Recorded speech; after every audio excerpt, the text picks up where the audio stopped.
এইখিনি আজি মাগুৰ মাছ পালোঁ, কি ধুনীয়া ধুনীয়া, গোটেইখিনি ধুনীয়াকৈ জীয়াই থৈছোঁ। ইয়াত জীয়াই থ'ম বুলি ভাবিছোঁ। ইয়াত পানী থৈ দিম, তেতিয়া বহুত দিনলৈকে জীয়াই থাকিব। বেলেগ মাছ থ'ব নালাগে, অকল এটা মাছেই থ'ব লাগে, একে জাতি মাছ। তেতিয়া ইটোৱে সিটোক খুচিব নোৱাৰে, তেতিয়া দুখ নাপায় আৰু বহুত দিনলৈকে জীয়াই থাকে। আনফালে এইটোত মই নিমখ ছটিয়াই মই মাছ কেইটামান মৰিবৰ কাৰণে নিমখ ছটিয়াই থৈছিলোঁ আৰু এনেদৰে ঢাকি থৈছিলোঁ। এনেদৰে যদি নিমখ ছটিয়াই ঢাকি থোৱা হয়, তেতিয়া বহুত সোনকালে মাছকেইটা মৰে, বাচিবলৈ ভাল হয়। আৰু এইফালে মাছ শুকুৱাই থৈছোঁ। এইফালে এইখিনি হ'ল পুঠি মাছ। পুঠি মাছো খুব বেছি মাছ পালোঁ আজি। আৰু এইফালে এইখিনি কাৱৈ মাছখিনি বিকি দিবলৈ কৈছোঁ। কিমান খাম মাছ, আৰু খাই আমনি লাগিছে। সেইকাৰণে মাগুৰ মাছখিনি বাৰু গোটেইখিনি খাম, বেছি শক্তিদায়ক সেইকাৰণে। আৰু এই কাৱৈ মাছখিনি বিকি দিম কৈছোঁ। এতিয়া এইখিনি পলিথিনত ভৰাই থকা হৈছে, 1 কেজি 1 কেজি জুখি থকা হৈছে। আৰু এই গৰৈ মাছ কি ধুনীয়া চব্জি, ডাঙৰ ডাঙৰ গৰৈ মাছ মুনমুনাই দি দিছে। এইটো কিন্তু আমি নিজে খাব লাগিব। এইখিনি আমি বিকি দিম বুলি ভাবিছোঁ। আৰু এইফালে এইখিনি মাগুৰ মাছ বাছি থৈছোঁ ধুনীয়াকৈ। ইয়াত মছলা হালধি লগাই ধুনীয়াকৈ বাছি ল'লোঁ। এতিয়া মাছখিনি মই বনাম। মুনমুনাৰ কাৰণে আগতে মই প্ৰথমতে বনাই ল'ম, তাৰপিছত আমাৰ দুজনৰ কাৰণে বনাম।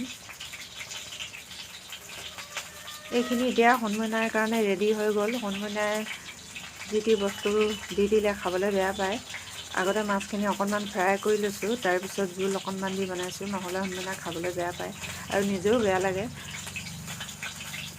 আৰু আনফালে বনাম আমি কাচকলৰ লগত মাগুৰ মাছ। এইফালে তেল পিঁয়াজ দি একেখন কেৰাহীতে আগতে মাছ ফ্ৰাই কৰা কেৰাহীখনতে আমি এতিয়া আমাৰ কাৰণে বনাইছোঁ কাচকল। কাচকলৰ লগত মাছ খাবলৈ খুব বেছি ভাল। জলকীয়া দিছোঁ আৰু বিলাহী দিছোঁ, একেলগতে দি দিছোঁ। ধুনীয়াকৈ এইখিনি ফ্ৰাই হ'বলৈ দিম, ভালদৰে সিজিব দিম। মাছখিনি ধুনীয়াকৈ শাকখিনি ধুনীয়াকৈ সিজাৰ পিছত ইয়াতে মাছকেইটা, যিকেইটা মাছ মই ফ্ৰাই কৰি থৈছিলোঁ, সেই মাছকেইটা মই ইয়াত দি দিম। তেতিয়া খুব বেছি খাবলৈ ভাল লাগিব। এতিয়া ধুনীয়াকৈ মই সিজিবলৈ দিম। ধুনীয়াকৈ সিজিব যেতিয়া, সিজাৰ পিছত মই এয়া চব মাছকেইটা মই এতিয়া দি দিছোঁ। অকণমান হৈ গ'ল আৰু বৰ বেছিকৈ সিজোৱা নাই। বেছিকৈ সিজালে খাবলৈ বেয়া লাগিব। কম পৰিমাণে বনাইছোঁ। কাচকল কলজাতীয় বস্তু যিকোনো অলপ কেঁহা টাইপৰ হয়, সেইকাৰণে কমকৈ বনাব লাগে। এইখিনি এনেদৰে বনাই চাবচোন, খাবলৈ খুব বেছি ভাল লাগে। আৰু এতিয়া আমাৰ ইয়াত অলপ পানী দি দিম। এইখিনি ধুনীয়াকৈ উতলি আছে, খুব বেছি শক্তিদায়ক হয়। এয়া আমাৰ কাৰণে ৰেডি, আমাৰ দুজনৰ কাৰণে। আৰু আনফালে আমি মাছ ফ্ৰাই কৰি লৈছোঁ।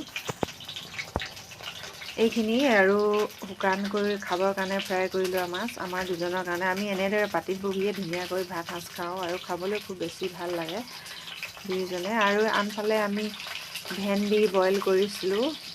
এইখিনি ভেন্দি খুব বেছিকৈ আনি থোৱা আছে, বইল কৰি দিছিলোঁ। আৰু এইফালে আমাৰ গধূলি সাঁজটো মুনমুনাই কুকুৰা মাংস খাবলৈ মন কৰাৰ কাৰণে মুনমুনাৰ কাৰণে কুকুৰা মাংস ঘৰতে আছে যেতিয়া,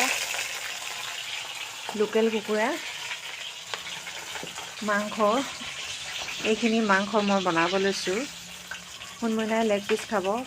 মুনমুনাৰ কাৰণে এতিয়া মুনমুনাই লেগ পিচ নিজে বনাই আছে আৰু এনেদৰে বোলে খাবলৈ খুব বেছি মন গৈ আছে। আৰু এইখিনি মাংস আমাৰ কাৰণে, এয়া মুনমুনাৰ কাৰণে ৰেডি হৈয়ে গ'ল।